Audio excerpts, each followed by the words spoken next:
Hi, this is Yeli, and welcome to my channel where I am going to be talking about my journey process with Mounjaro to control my diabetes, and it's also going to come with some weight loss added to it. So here I am, and my video today is going to be about my first doctor's visit.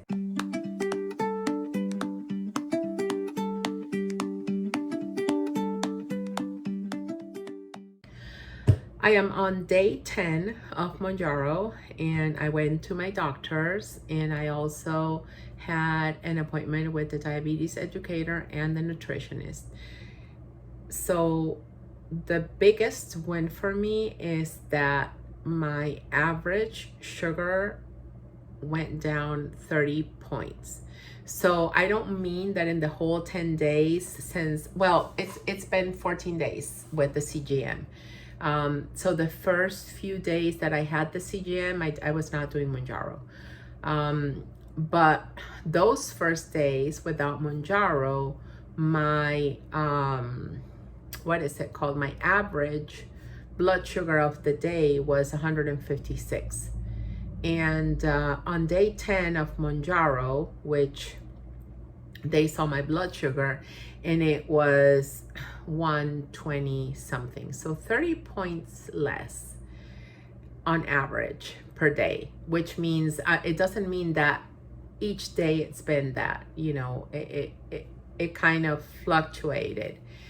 But the app also has on the doctor's side, because I am sharing my data with them, so the app on their side has a projection that if I continue doing what I've been doing, and not even I don't know if the projection is still trending down, I don't know, but anyway, like the projection for the app is that my A1C is going to be 7, which is a whole point less than the last time, because last time my A1C was 8, which is the highest A1C that I've ever had. Before I did keto, my highest was 6.9 or 7 A1C, 7.1. It was not even close to 7.5. And then after keto and kind of just being on and off keto, I had an 8 A1C. And that's when I went to my endocrinologist, and she put me on Mounjaro. So I was down all that much, and the projection for my A1C was 7. She even told me that she would be seeing like the dawning effect where while sleeping early in the morning, like 3 a.m. or so, my sugar started going up, but that's typically my liver that was still kind of working, that is still like producing a lot of sugar, glucose. So then that's why my glucose goes up. But as the liver gets rid of all that, that dawning effect kind of goes away. And we were able to see that on my day 10, how even that has stabilized. Like my my readings weren't all the way up and down. They were like softer curves. They weren't those big peaks. So in terms of glucose, this medicine works very well, because it's just been 10 days, guys, and it has worked so well for me. Like, I am at a loss for words. Not to mention that I've lost 5.5 pounds, which is also huge, right? Because the one thing that my doctor says is that she wants to focus on no more than 2 pounds per week. And I'm assuming that at first, like, there's more weight loss, but I'm assuming that also after the first couple of months, she wants to make sure that it's not more than 2 pounds per week, because she did share with me that when the body loses weight too fast, then it's not sustainable, because the body kind of wants to go back to what it's used to. If I do something super fast, I'm not letting my body have the time to understand that this is a new thing that we're doing and to get used to a new normal. I'm just going down from here to here. I am not allowing any time for it to learn that we're sustaining this, and it kind of starts wanting to go back. So she said that less weight loss per week is healthier in terms of less. I'm talking about 2 pounds per week, which is kind of like what they expect. And also about the sagginess, right, of the skin and everywhere in my body by losing weight too fast. Being obese all my life, of course, it's like I want 50 pounds off right now because I want to feel better. I don't want my knees to hurt anymore. I don't want my back to hurt anymore. But yes, this is not a race against time. This is a slow but steady process. So, what else did I learn? I learned that I need to have a preparedness kit with me, which consists, and let me explain why. These continuous glucose monitors. Oh, and you know what, guys? Look at this. I put an over bandage on it, and it caused like this horrible type of allergic reaction. And I don't even know how to get this to go away. So if you're gonna buy one of those off of Amazon, be sure not to buy a knockoff. Be sure to buy a good brand, because I've never been allergic to anything in my life, and look what that thing did to me. Okay, back to where I was. Preparedness kit. The continuous glucose monitors, like when I installed the first one, my sugar was so high that I was not going to get a low glucose reading. But when I installed my second one, which my doctor did on my second visit, then it started yielding low glucose readings. It doesn't mean that it is true. So in order for me to know if it is true or not, I have to check my symptoms. Just be sure that I'm not experiencing any of the symptoms of low glucose, which include but are not limited to feeling dizzy, feeling kind of lethargic, headache. And for me, I'm assuming like some type of shakiness. I relate them to the low blood pressure type of feeling, you know, when you're sick with your stomach and you feel kind of weird. Sometimes that's your pressure, blood pressure going too low. So anyway, I have to be able to check if my reading is too high or my reading is too low. I have to be able to prick my finger and double check. And if it is indeed too low, I have to have glucose tablets with me, which you can find at pharmacies. Like I bought mine at Walgreens, and it's this thing. So my diabetes educator said that 1 tablet is equivalent to 15 grams of carb. And the idea is if I'm having like, this is fast acting glucose, right? So that's what you want when you're going into hypoglycemia. So the idea is for me to take 4 of these tablets to raise my glucose again. Not looking forward to having to do that, so I hope I don't get into any episode. But this thing started beeping. I did get very, very much scared. My doctor had also said orange juice, so I went ahead and did like half a cup of orange juice. And then I thought to myself, well, I should finger prick, double check.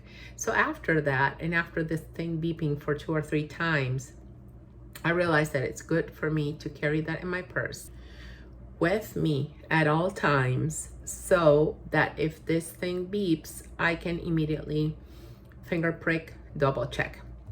If it is low, I'll take my glucose tabs.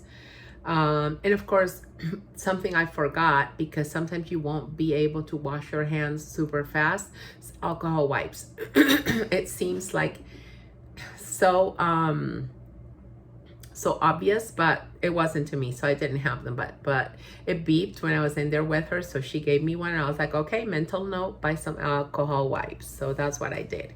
I have one in my purse. I have one upstairs and on my nightstand, and I have one here in my office, which is where I work from. That way, wherever it happens, and if it beeps, I am able to react.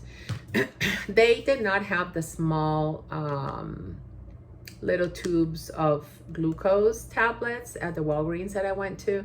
So I wanted to get these just in case, because I had a whole bunch of beeping yesterday, but it was also the first day that the monitor was installed. So Abbott says to wait 24 hours because it was the readings were not correct. So some of the low glucose readings were way off. So they said that that can happen in the first 24 hours, to wait 24 hours. And if I still keep on getting them and they're still mismatched, to call them again, but I have not gotten them anymore. That also may be because my doctor took away my night metformin because she doesn't want my sugar dropping too much off at night. And with my nutritionist, my biggest take, beside of course eating enough protein and veggies, which is a given, I think that's where I lack, to eat more vegetables.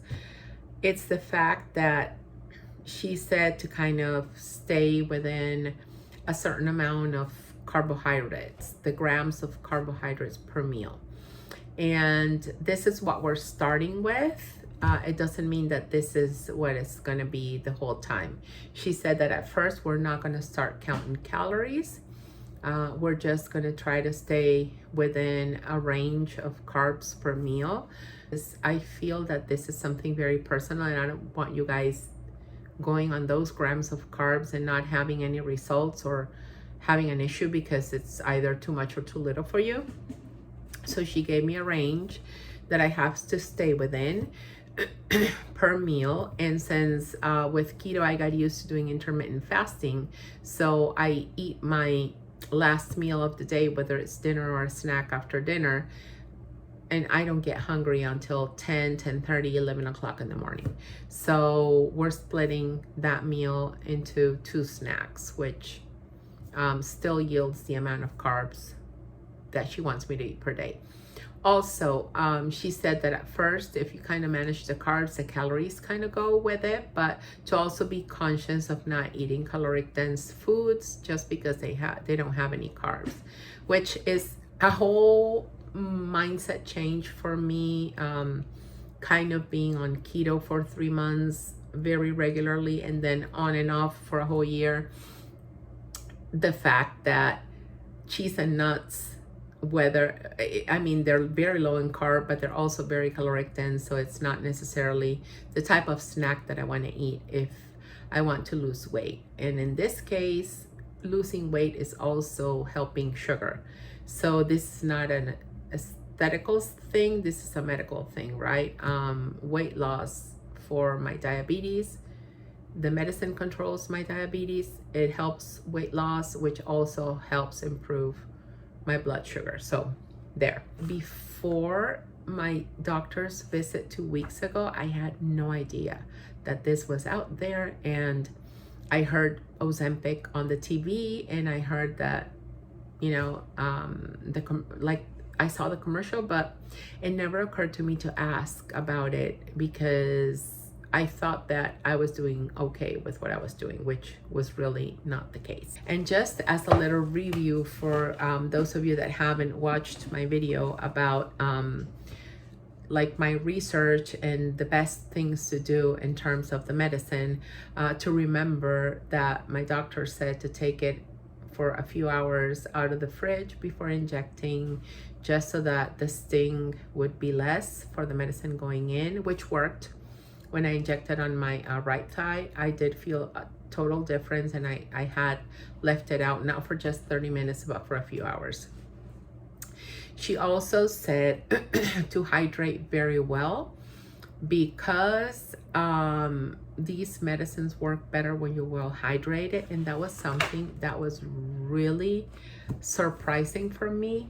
When I went to the nutritionist in the Diabetes Education Center, they put a gadget on my arm that measures my fat tissue, the body and the water in my body and all that. And they told me that I was dehydrated, that it was like a 33%, and that the aim is to be at 45, and that is something very common that a lot of people have. So guess what? I thought I drank enough water. I do have to say that after keto, I stopped drinking so much water because I wasn't feeling hungry, so I didn't want to put anything into my stomach.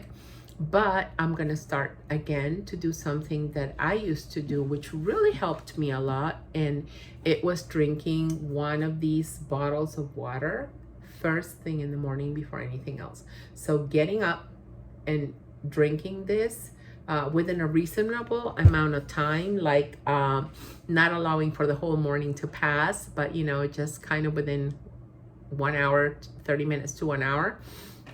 And that really helped me a lot. And you know, then again, just like doing the smaller meals has helped me a lot to control the side effect of reflux. I will go into that when you guys go into my second week, because right now I'm kind of in the middle of the second week when I'm filming this video. But I did, like the second day after my second shot, I did feel a little bit dizzy in the morning, but it was fast. It didn't last long, so it didn't impede me having a normal day, right? Yeah, so I think that's it. That's all I have to share with you guys about my doctor's visit and my nutritionist. So if you have any questions, feel free to leave them in the comments down below, because there might be something that you ask me that triggers me to be like, oh yeah, they did give me that information, but I didn't think it was important enough to share. So I welcome comments, so go ahead, leave me a comment, and thank you so much for watching. I really appreciate you being here. I hope if you're a person that has diabetes and your doctor is talking to you about going on Ozempic, Mounjaro, or one of those drugs, that my videos are going to help you, as well as keeping me accountable on my journey with this medicine. So thank you so much for watching. Take care and have a wonderful rest of your week. Bye.